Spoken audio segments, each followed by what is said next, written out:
So now we will explore how this whole situation of the migraine is affecting you. And we will do this in different layers. We will start with you as a physical being. So you can take a little bit time and ask yourself inside, how is this migraine affecting me in my physical way of being? I have to say, it's not easy to be friendly with that. Yeah. I wake up and immediately the migraine is there, and immediately I feel sick and I cannot even move. It's terrible. I'm stiff and stay in bed, and I cannot bear any sound or light. I cannot do all the things that I would like to do. Yeah. It's like being in prison, really. Okay. Yeah, I feel frozen, immobilized. The only thing I can do is lie in the darkness and wait for the medication to work, and maybe it gets better. Okay. Oh, and there are so many days like that in my life. So that's a real terrible situation. Being imprisoned, not able to move. So lying in the darkness and just waiting until the sickness is over. Yes. Yeah. Yes. So. And you said it's difficult to stay in a friendly way with your body in this suffering. May I invite you just to try? How does it affect you when you can just be with yourself, with all this suffering, like you are sometimes with your grandchild? So if you imagine having this attitude you have towards your grandchild when it is suffering, when you apply that attitude to yourself, how does that affect you? Oh, my grandchild, that's easy to feel tenderness and be very tender with her, but doing that for myself? Yes, I do understand that's more difficult. Yeah, yes. But give yourself some time to try it and just experience whether there is some change when you try to be friendly with your physical being and the way you have to suffer. You know, I often try to have some rational thoughts as, okay, my body needs a pose and things like that, but it's hard.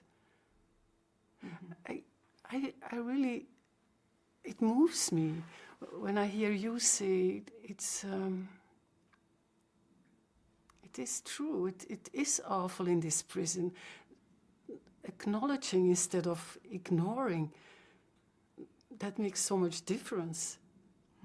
That was never done in my family. Okay, you are not used to acknowledge your suffering. Okay, and in your family, that was very unusual. Yes. To acknowledge your suffering. Yes. So there you learn to ignore your suffering. Yeah. Okay. Yes. Yes. So, with this issue of your family, we arrived at the social dimension. So, maybe you can say a little bit more about your experiences in your family. And how was that related to your migraine in some way?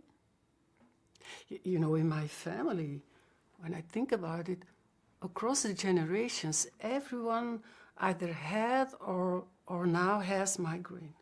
And the only way we learned to cope with it was ignore it. And go to school, university, work, but first and foremost, not talk about it. Okay. No one ever knew. We were always hiding the pain. Okay, so you learned not to talk about it. Yeah. And always hide whatever was there. Yes. Yeah. So this must be unusual for you now then to talk with me about your pain. Yes, it is. It is. When I'm talking about it, as I do now, there are always these old voices in my head telling me, but don't make it bigger than it is. All people have something that they suffer from. Yes. Of course, that's true. All people have something they suffer from. But that doesn't mean that it's not all right to talk about it. For me, talking about your suffering is more like a way of being friendly towards yourself, and recognizing your suffering can be a way to improve your well-being. So I just wonder how it is for you now that you can feel it's okay to recognize it. Yeah, it's sad. Sad. Yes. Okay. Yeah. It's sad, and I'm really not used to talk about these things, and I also feel shame. Okay. So with these feelings of sadness, shame, we arrive in the personal dimensions. So I was wondering, your personal feelings around this whole situation of the migraine. You mentioned already your sadness, your shame. Are there more of your personal feelings that are connected to this situation of the migraine?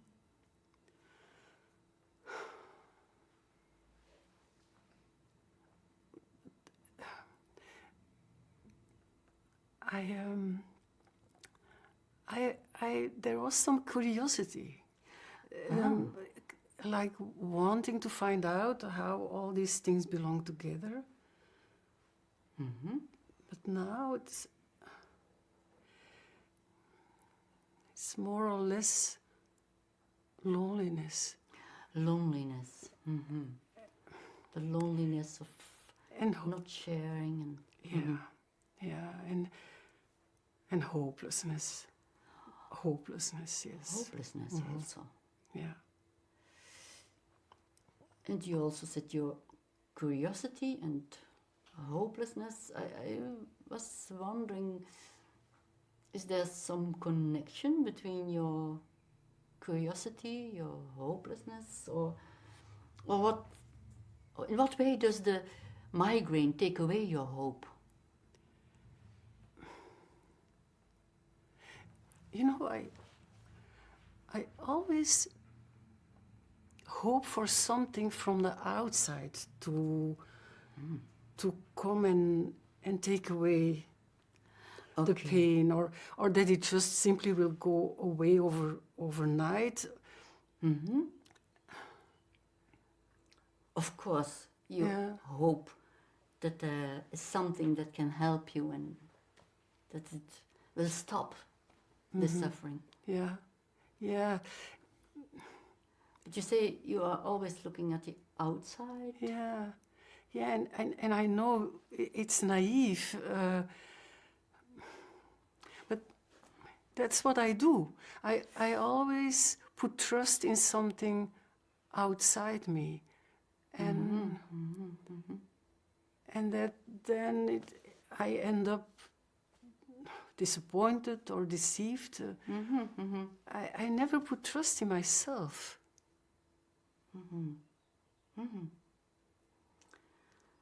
So you discover how you trust the outside and are hoping for medication or other solutions, but trusting in yourself, that's difficult. I wonder, what could help you to really trust? You are looking as if this is a strange question. Yeah, my first idea is I don't know. Okay. I really don't know. Okay, but it's good to take your time and ask inside. There, in your wiser self, there is sometimes some sense of what you trust at a deeper level?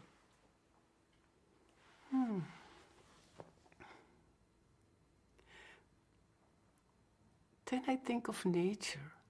Nature? Yes, like trusting that the seasons in nature have an order.